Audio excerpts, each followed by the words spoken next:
Morning everybody, I'm Stephanie from Dublin Chamber of Commerce. I work in the international department. I'd ask that you bear with me because I was at that networking event for the 400 women last night and my voice is struggling this morning, as you can imagine. So, can I see a show of hands for anybody that's actually heard of the Enterprise Europe Network? That's good. Basically, we're the largest support network for SMEs in Europe. We are composed of a network of 3,000 experts in 600 locations in 64 countries.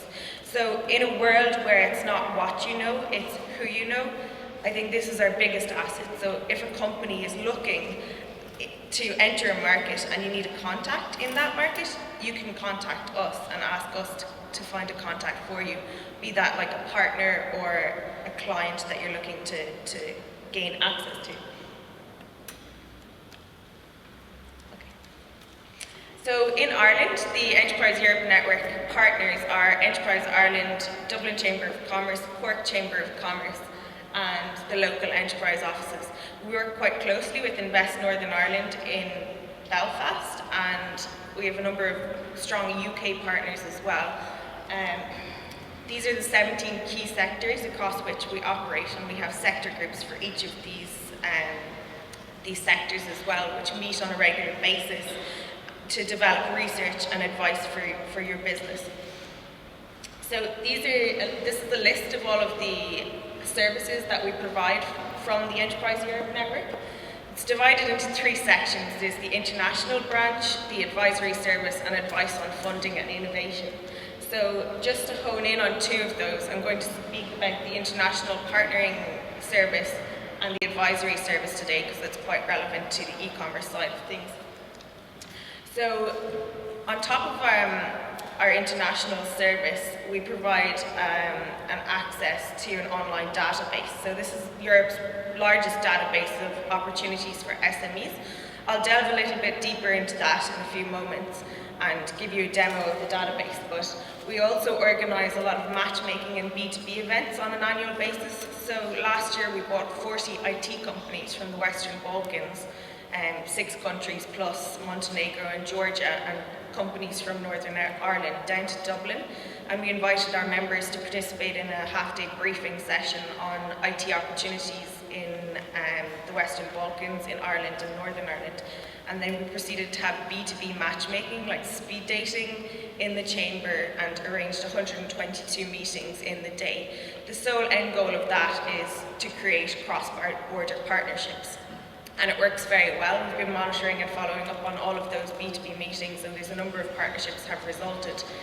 We also organise company missions. So we had a company mission to Hong Kong in January of this year. We brought 15 companies out to market to go to the Asian Financial Forum, and we organised site visits and networking events with the consulate on the ground and the Irish Chamber of Commerce in Hong Kong.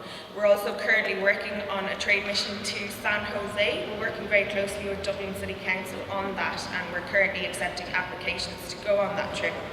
So that's led by the Lord Mayor of Dublin and the CEO of Dublin Chamber, and the President of Dublin Chamber will go on that as well. And so the itinerary that's organised is very high level. It includes a site visit and a tour of the Tesla facility in San Jose, and a site visit to LinkedIn, a site visit to Tech Shop in San Jose, which there's talk of setting one of those up in Dublin. There'll also be very high-level networking and a breakfast with the city mayor of San Jose, and we provide a bespoke B2B service as well. So some of the companies that are going on the mission have come to us and said, oh, I need to meet this company while we're on the ground, can you organise that? So we then reach out to our network and leverage that network, facilitate the introduction and set up a meeting for them that could turn into a partnership. So one of the companies that was involved in the inbound San Jose mission last year has since signed a 3-year agreement with San Jose City Council to provide a service to the council for the next 3 years. So as well as that, we have, I mentioned the database earlier. This is an example of the database. It's not quite clear, but basically I had a quick look at the list of attendees for today's event, and Mother Care were on the list. Are they present today? Bit of a gamble. Here you go. So I typed in baby products into our online database. So this database is kept anonymous, but it's monitored by us. We would, myself and Stephen in the local enterprise office, know the identity of all the profiles, but it's kept anonymous so that you don't get kind of spammed with requests for partnerships. So I typed in baby products into the database yesterday, and it returned hundreds of opportunities. So companies in Ireland quite often use this database to find manufacturers, distributors, suppliers, to find somebody to enter into an outsourcing agreement, a franchise agreement, joint venture agreement, or quite often a services agreement. So if you're trying to target a particular market, or if you're just open to finding partnerships abroad, you upload your profile into this database through ourselves, and you're then discoverable by companies across the world in 64 countries, and you can also search the database yourself. So I typed in baby products, hundreds of products, opportunities came up, and you can click in to view each of the profiles. So this is a UK company that sells soft toys which light up for babies, and they're looking for distributors in Ireland. Next, I noticed there was Eason's were on the guest list for today, so I typed in stationery distributor and came up with all of these examples. And this is a UK company which is looking for suppliers of greeting cards. And then finally, this is just a logistics company. I typed in logistics, and this is a profile of a Slovenian company that's looking to act as a logistics partner for any company that's looking to enter the Slovenian market. So again, it's quite useful if you're targeting a specific market. We can leverage the network and facilitate those introductions for you. Before moving on, I just urge you all to log on to the een-ireland.ie website. You can sign up to the newsletter, but you can also, more relevantly, sign up to partnering alerts. So anytime a profile is uploaded that matches your requirements, matches what you're looking for in a partner, you get an email notifying you of the profile. You can log on and see if it would actually be of interest. I have leaflets over on the stand, so if you want to take one of those, the email address is on the back of the leaflets anyway. So moving on to give you an overview of our advisory service. I suppose that's a little relevant today. These are all the services we supply through our advisory service. We provide a service to give you market research. So if you have questions regarding the legal framework in Poland, or taxation or CE marking in the UK, or you want a recommendation of a lawyer in the UK, you can email us and we'll contact our local partner and find out that information for you. We also give advice on EU law and IPR. We have IPR experts in certain areas of the world. We have one in China, and we have one in Southeast Asia, one in South America. And this is all free of charge because it's funded by the EU Commission, and it's just to support you guys. So moving on to e-commerce, just to set the scene a little bit, the annual growth rate of e-commerce in Europe last year was 12 to 13%. That's an average per annum. The amount spent by Irish consumers online last year was 6.5 billion, and that's predicted to grow to 21 billion by 2020. However, only 1 in 4 companies are currently able to process sales online, which to us is a very missed opportunity, as entering the EU market and doing so online is a very low cost and simple way of entering new markets, both in Europe and beyond. However, we're perfectly aware that that's not without challenges related to legal fragmentation, taxation issues, and logistics and distribution. So I've just spoken to you about how you can leverage the Enterprise Europe network to address logistics and distribution challenges, and you can use our advisory service to find out information related to taxation issues. So with regards to the legal fragmentation, we cooperated with the European Consumer Centre in Ireland last year to develop a guide which basically includes all of the information that you need to know about new EU laws and regulations that relate to trading online. So I'm just going to run quickly through those 10 tips, as we call them, to give you some takeaways for today. So first, you are obliged to include your company or business name as well as a postal address and an email address on your website as an online trader. Contract terms and conditions should be in a simple language accessible to all. As a trader, you're responsible for the type of data you collect, why it's being collected, and how it's being stored. If your site uses cookies, you need to include a notification and get the consent of consumers when they log on to your website. And if you're collecting sensitive information such as IP addresses or email addresses, you should include a privacy statement in your website.